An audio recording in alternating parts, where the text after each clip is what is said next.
inscritos, eu estou com mais um vídeo pra vocês. E hoje a gente vai falar sobre o Sedenir. Sobre o Sedenir, né? E a gente vai falar hoje como o pai dele fez ele cortar o cabelo, né? No vídeo anterior ele tava com aquela juba dele assim, né?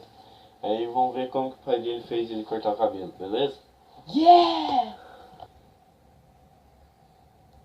Loucas e branco. Aqui, velho. Ô, pelestrinha, velho. Filhão, você quer cortar o cabelo? É claro.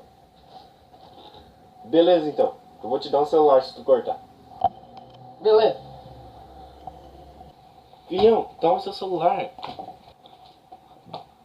Yeah!